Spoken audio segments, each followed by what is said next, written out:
Fantastically shot movie from Turkey. This is Distant, also Uzak from Nuri Bilge Ceylan. Let's talk about why this movie is excellent, why I really like it, coming up next.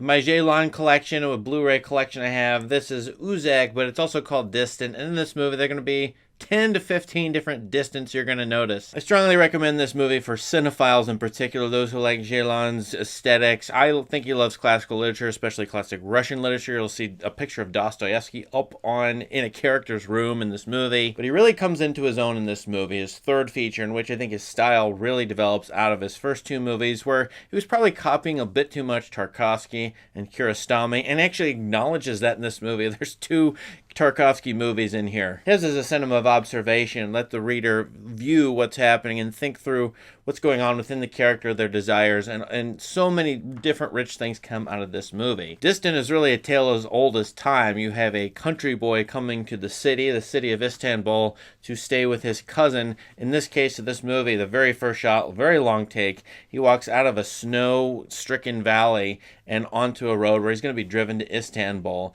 This is the transition from countryside to city that Ceylan loves to talk about.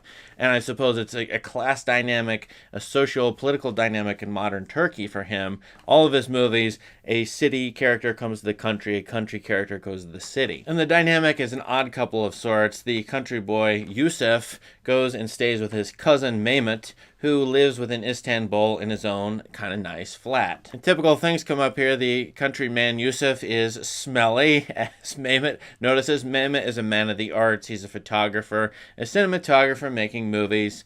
And I think this is quasi-autobiographical. That's the way I read the movie, at least. It's my wild guess. Yusuf is out of work. He's just been laid off at a factory. In fact, 1,000 or more people have been laid off at a factory. He's looking for work. He wants to get work at a dock, a nearby dock, to go on a ship and be a cabin boy or steward, as he says.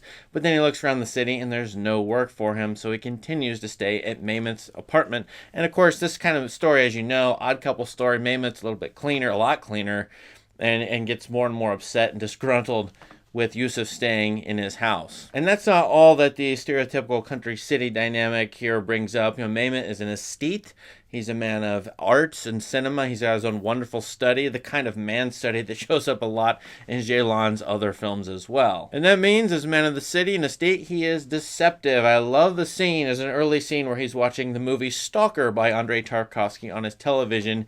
You know his cousin is sitting there. You know his cousin is probably bored. It's this wonderful train scene that anybody who's seen Stalker talks about, and that's where my students say this particular scene was horribly boring. Well, the country boy leaves and go to bed, and what does Mehmet do? He takes out his tapes of porn and he puts them in the TV. That's not the end of the scene, though. There's a lot of great character observation. Of course, the camera is just steady. It's like an Ozu camera, just looking without much motion. There's not a lot of shots with motion in this. And Ceylan is a wonderful observer of human behavior in different realms, in fact, environments, both rooms and cities. He loves to comment on architecture and interior design all over the place in this movie. Both men can be contrasted. They have several similarities. One is they do not relate to women at all. That's one way that this movie is distant. They are distant from women. In fact, the second shot of this movie is Mehmet. In the foreground, you see him in focus, and then out of focus behind him is, I think it's a prostitute. It's who we come to see. She's undressing herself. And how does he relate to women? Through sexual imagery. As I mentioned, pornography earlier. He's also got other things, like on his wall, he's got images of women.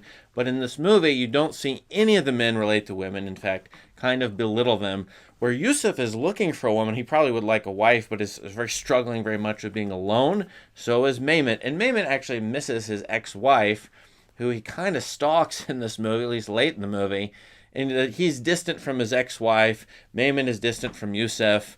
Yusuf is distant from the modern world, from this isolating city. He's distant from the dock and the ship that he wants to go on so he can have a job. He's distant from the artwork that Mehmet produces. At one point, he tries to be a hand helping out Mehmet, but he doesn't do a very good job at that. And Mehmet is distant from his ex-wife. He's distant from Yusuf. And the whole list of distance go on and on. And what is sort of an existential discussion of, I think, modern Turkish life. This movie is circa 2002, I believe. And so then you've got Turkey coming into its own. And what is Istanbul, a modern city? But here's how it's alienating a subject that, you know, in the mid 20th century, Europeans took up and ran with in their own artwork and their own film. There is absolutely stunning cinematography. I think Ceylan's one of the best ever cinematographers and movie makers to depict snow or to film snow, falling snow, snow on the ground.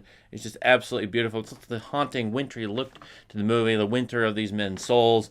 Very Dostoevsky-like, very Chekhov-like. Of course, as I mentioned, Ceylan loves Russian literature, and you get that a lot here. One more note here is the actor who plays Yusuf, whose last name is Toprak, died in a car accident after making this movie, which is really terrible. Too bad, because he worked with Ceylan in the first 3 features Ceylan made. Really good actor, along with the guy who plays Mehmet, and I like them both together as an odd couple character. So I get the feeling that he would have continued to pair with Ceylan, but it's just an unfortunate loss to cinema, I suppose. Nevertheless, I really love this movie. I think highly of it. I really enjoy the dynamics and the character study and the cinematography and all that. Really heartfelt movie. What do you think about this movie? Last, I do think maybe this movie is a criticism of modern architecture and the modern city of Istanbul, elements of it at least, and how it's alienating somewhat to these men, at least the one character who goes into the city. Maybe also how it creates cultural conditions for longing and dread and anxiety and you know, denigration of females and the part of Mehmet as well. I'm not sure, but I wonder, because it's like a mid to late 20th century European movie, which is very similar things, criticism of architecture and car-based cities. Might be overreading the movie though, so let me know in the comments. Please subscribe to this channel for more great content. Thank you and have a great day.